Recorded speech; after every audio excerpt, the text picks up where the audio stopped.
দেখতে পাচ্ছেন পাশে যে নারীকে, এই নারী বিয়ে ছাড়া ছিল 1.5 বছর একটা পুরুষের সাথে। দেখতে পাচ্ছেন এই সেই ছেলের ছবি নিয়ে ঘুরতেছে এখন। বিয়ে ছাড়া ছিল এই ছেলে 1.5 বছর। হয়তো আপনারা শুনলে অবাক হবেন, একটা নারী কিভাবে বিয়ে ছাড়া থাকে 1.5 বছর একটা অন্য পুরুষের সাথে, এবং উনি বিয়েতে নারী। আমার স্বামী ছিল, স্বামীকে ডিভোর্স দিয়ে দিয়েছে, একটা 7 বছরের বাচ্চাও আছে। এই ছেলেটা অবিবাহিত, এবং এই ছেলের সাথে 1.5 বছর কিভাবে ছিল উনি, হয়তো আপনারা শুনলে আজকে অবাক হবেন। শুরুতে আপনি কেমন আছেন? ভালো। একটু ক্যামেরা দিকে লোক দিবেন। ভালো। আপনার নাম কি? চাম্পা। চাম্পা। আচ্ছা, আপনি দেখতেছেন যে ছেলেটাকে আমাকে দেখালেন, এই ছেলেটা আপনার কি হয়? ছেলেটা আমার বয়ফ্রেন্ড হয়। আপনার বয়ফ্রেন্ড? হ্যাঁ। আচ্ছা, আপনার বয়ফ্রেন্ডের কত বছর বয়স হবে? 30 বছর। আপনার কত বছর বয়স হবে? 30 বছর। 30 বছর। হ্যাঁ। মানে 30 খেলা, বুঝছেন? ওনার বয়স 30, ওনার বয়ফ্রেন্ডের বয়স 30। বয়ফ্রেন্ড অবিবাহিত, উনি বিবাহিত, বাস এতটুকু পার্থক্য নাকি? হ্যাঁ। আপনার স্বামী ছিল? হ্যাঁ, আমার স্বামী ছিল, ডিভোর্স হয়ে গেছে। স্বামী ডিভোর্স হয়েছে কত বছর হয়েছে? স্বামীর সাথে ডিভোর্স হয়েছে 3 বছর ধরে। 3 বছর? হ্যাঁ। ওর লগে পরিচয় কত বছর? 2 বছর ধরে। পরিচয় কিভাবে? টিকটকের মাধ্যমে পরিচয় আমাদের। টিকটকে পরিচয়, টিকটকে পরিচয়, তারপরে প্রেম, তারপরে মানে করেন কি বাসায় আসছে নাকি? হ্যাঁ। আচ্ছা, টিকটকে পরিচয়টা হলো কিভাবে? টিকটকের মাধ্যমে পরিচয় হয়েছে। সে আমাকে প্রথম লক দিয়েছে। লক দিত, মানে মেসেজ করতো, বিভিন্ন মেসেজ করতো। তার মেসেজে আমি উত্তর দিতাম না কখনো সহজে। হঠাৎ করে 10-15 দিন পরে আমি উত্তর দিছি। উত্তর দেওয়ার পরে সে আমার বলতেছে, শোনো, একটা মেয়েরে লক দিলেন নগদ উত্তর দেয়, আর আপনি আজকে 10-15 দিন ধরে আমি লক দিতেছি, 10-15 দিন ধরে আপনি মেসেজ করতে আছে, আপনি কোনো উত্তর দেন না, রিপ্লাই দেন না। আলাম বলছে, আমার প্রয়োজন পড়ে নাই কা আপনার মেসেজের উত্তর দেওয়ার, আমার ওই সময় নেই কা। আপনার মতো না তাজিরা খাই না আমি, যে না তো আমার সময় থাকবে, আমার কাজ কাম আছে, আমি কাজ করে খাই, আমার কাজ আছে। এসব অনেক কথা বলা কেন এত চেতে কথা বলতেছেন, একটু মধু করে কথা বলতে পারেন না? আমি তো আপনার সাথে কোনো খারাপ ব্যবহার করতেছি না। আমি কি না, খারাপ ব্যবহার করার দরকার নেই। টিকটকের মাধ্যমে মানুষের পরিচয় হওয়া ঠিক না মনে করি। টিকটকে পরিচয়, তারপরে কি হয়েছিল? তারপরে মানে উনি নম্বর দিছে, নিজের থেকে আমার নম্বর দিছে। ফোন নাম্বার দিছে? হ্যাঁ। আপনি কথা বলছিলেন? না, নম্বর দেওয়ার পরে আমি নগদ কথা বলিনি ওর সাথে। মানে সপ্তাহখানি আমি ওই নম্বরের দিকে আর যাইনি কা। সে আমাকে সবসময় লক দিত, আর আমি টিকটকের মধ্যে সহজে ঢুকতাম না। হঠাৎ করে মানে 1-2 দিন ঢুকতাম, ঢোকার পরে দেখতাম সে আমার বলতেছে, আমি 1 সপ্তাহ ধরে তোমার নম্বর দিলাম, তুমি আমার নম্বরটা ফোনও দিলে না, নাইলে তোমার নম্বরটা আমারে দাও। আলাম বলছি, না, আমার নম্বর দেওয়া যাবে না, কেন আমার নম্বর দেওয়া গেলে যাইবো না, সমস্যা হইব। কারণ আপনি এমন আছে নম্বরটা বিভিন্ন জায়গায় ক্ষেত্রেও দেওয়া পারেন, পুরুষ আমি বিশ্বাস করি না। সে বলছে, না, তাহলে আমার নম্বর দিয়ে তুমি ইমুতে অ্যাড হও। ইমুতে অ্যাড হয়েছে। হওয়ার পরে সে আমারে মানে করলো, কথাবার্তা বলতেছে। বলার পরে বললো, আচ্ছা, তোমার সাথে আমি বন্ধুত্ব হতে চাই। আমি বলছি, কিসের বন্ধুত্ব হওয়া? একটা বিবাহিত মেয়ের সাথে একটা অবিবাহিত ছেলে কখনো বন্ধুত্ব হয় না, এরা কিছুদিনের খোরাকেরই। কারণ আপনার মন চাইছে, আপনি আমার সাথে বন্ধুত্ব করছেন, মন চাইবো না, ফালা দেওয়া যাবেন গা। আপনার চাহিদা যতক্ষণ থাকবো ততক্ষণ আপনি চাহিদা করে যাবেন। মানে এমন কথা বলছি। উনি বলছেন, না, কখনো এটা হবে না, তুমি যেমন মতন ভাবতেছো আমি সেই মতন ছেলে না।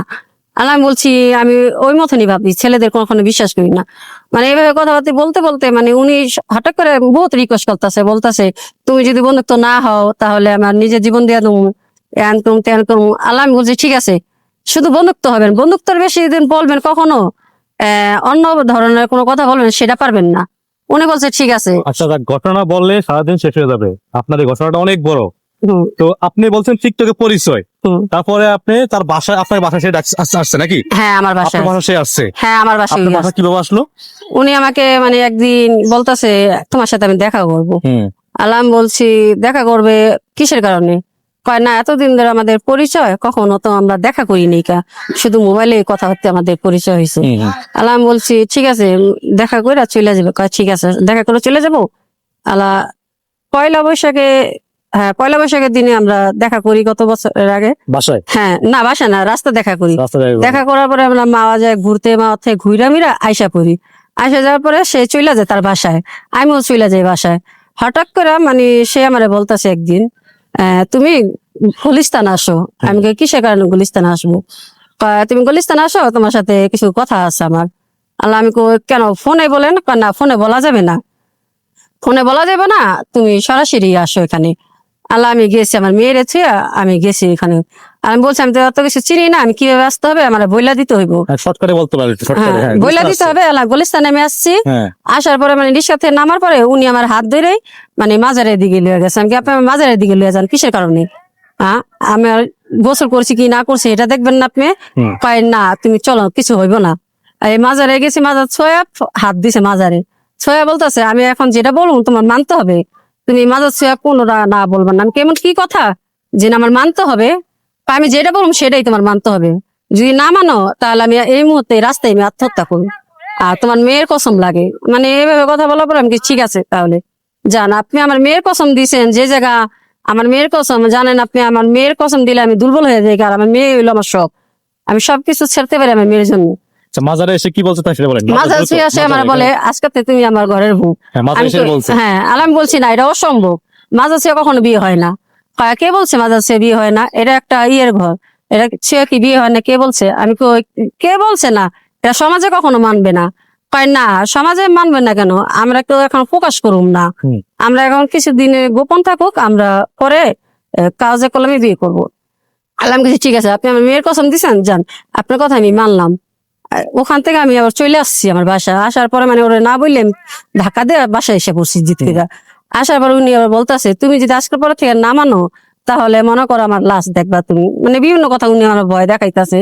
আল্লাহ বলছি ঠিক আছে, আপনার কথা আমি মানছি, যান, আপনি আমার মানছেন, আমি মাইনা লইছি, আপনার যে সমস্যা আছে সমস্যা দূর করেন, তারপরে আপনি আমার সাথে কাজে কলমে বিয়ে করে ই করেন। আল্লাহ বলছে ঠিক আছে। মানে এইসব কথা বলার পরে হঠাৎ করে মানে উনি আমার বলতেছে তোমার সাথে দেখা করবো তোমার বাসায়। আমি কি আমার বাসায় দেখা করবেন কেন? বাইরে আসেন, বাইরে এক দোকানে বসে খাওয়া দাওয়া করায়া কথাতে বইলা চলে যাবো। পাই না, আমি বাসায় আসবো, যদি বাসায় না আসতে দাও তাহলে আমি রাস্তার ভিতরে আত্মহত্যা করবো। মানে বিভিন্ন কথা বলতেছে আমাদের ওই আল্লাহ। মানে আমি বলছি ঠিক আছে, বাসায় এসে কথাতে বইলা তো যাবেন গা, আমি কথাতে বইলা যাবো গা, কোনো সমস্যা হইব না। আল্লাহ আমি আসতে বলছি, রাত্রে 9টা বাজে আসছে, তা আমার কথা হলো আসছে এখান থেকে এখানে চলে যাবো গো, সমস্যা কি, 10-15 মিনিট কথা বললে আর কি সমস্যা হইব? মানে আসার পরে উনি আমার বলতেছে আমি যাবো না। আমি কই, কিসের কারণে যাবেন না? বাসায় যান, কি বলবেন বলেন, বইলা বাসায় যান, আপনার বাসা আপনি যান, কেন হেনে সিন কাট করলে মাইসে জানবো, আমার কেউ কিছু কইতে সাহস পাবো না, কে লেগে আমি মহল্লার মেয়ে, আপনার আটকে করলাম, শেষে কট খাইবো সবাই বিভাব মেরে, তা আপনি বাসায় যান গা। পাই না, আমি বাসায় যাবো না। মানে এমন জোরে জোরে কইরা উনি সেদিন রাইতে বাসায় রয়েছে, আমার বাসায় রয়েছে। বাসায় রওয়ার পরে আমি আমার মেয়ে নিয়ে আমি শুয়ে রয়েছি আলাদা, উনি আবার আলাদা শুয়ে আসলো। বাদের দিন সকালে আমি বলছি কি ব্যাপার, আপনি বাসায় যান না কি ঘন যান, বাসায় যান। উনি বলতেছেন আমি বাসায় যাবো না, আমার ইচ্ছা মতন আমি বাসায় যাবো। আমি যদি ঘরের বউ মাইনা লইছি তাহলে তুমি মানতে পারতাছো না কি? আমি কি না, এটা অসম্ভব, আমি কখনো মানতে পারবো না, যেহেতু কাগজে কলমে না হবে সেহেতু আমি মানুম না এগুলা। আল্লাহ উনি মানে ই করার পরে জোরাজোরি করার পরে 4 দিন ছিল আমার বাসায়, 4 দিন ছিল। 4 দিন ছিল থাকার পরে মানে উনি তারপরে যা হয়েছে ওর মধ্যে আমার মধ্যে হওয়ার পরে জোরাজোরির মধ্যে হয়েছে, কারণ আমি নিজের থেকে আপসে কখনো ওর কাছে হান মানি জোরাজোরি করার পরে। একটা মেয়ে মানুষ হ্যাঁ 4 দিন থেকে চলে আসছে আমার বাসার থেকে, কারণ একটা ছেলে মানুষের সাথে একটা মেয়ে মানুষ কখনো জোর করা পারবে না, কারণ ছেলে মানুষের জোরে লাগে মেয়ে মানুষ পারে না। মানে ওই জোরের উপরে সবই করছে, তখন আমার নিজের হার মানতে হয়েছে, আমার নিজেরই বলছি একটা মেয়ে মানুষের ইজ্জত হইলো বড় জিনিস, সেই ইজ্জতই আমার হয়ে গেছে, তাই এখানে আমার আর কোনো দাম নেই কা, আমার মানতেই হবে। মানে ওখান থেকে ওরে আমি মাইনা লইছি আল্লাহ। মানার পরে এখন ওই আমার বলতেছে মানে 1.5 বছর ধরে সম্পর্ক হওয়ার পরে এখন ওর ফ্যামিলি আমার বাসার থেকে 6 তারিখে নিয়ে আসছে, আর 2 বোন জামাই যায় 9 দিন ছিল আমার বাসায়, নিয়ে গেছে ওরে নিয়ে আসছে আমার বাসা থেকে। 17 তারিখে আমার বাসায় গেছে, গত মাসে 17 তারিখে আমার বাসায় গেছে রাত্রে, 6 তারিখে আমার বাসা থেকে বাইর হয়েছে। আর 2 বোন জামাই গেছে, আর 2 বোনে গেছে, যাইয়া সকালে যাইয়া 10টা বাজে নিয়ে আসছে আমার বাসা থেকে। ওই 6 তারিখের পরে থেকে ওই আমার সাথে কোনো কথা বলে না, আর কোনো পরিচয় রাখে না। ওর ফ্যামিলি আমার বলে যা হওয়ার হয়ে গেছে গা, সব ভুলা যাও তুমি। আচ্ছা ঠিক আছে, এই ধরনের। এখন আপনি কি চাচ্ছেন মূলত? এখন ছবিটা আচ্ছা, এখন মানে আপনি চাচ্ছেনটা কি একটু আমাকে বলবেন, কেমন কি চাচ্ছেন এখন আপনি? এখন আমি কি চাবো, ওর জন্য আমার ইজ্জত মানিজ্য সব গেছে গা, ওর জন্য আমি মুখ দেখাতে পাচ্ছি না আত্মীয় স্বজনের কাছে, এলাকার মানুষের কাছে, ওর জন্য যদি আমার সব গেছে, আমি ওকেই চাচ্ছি, আর কিছু না।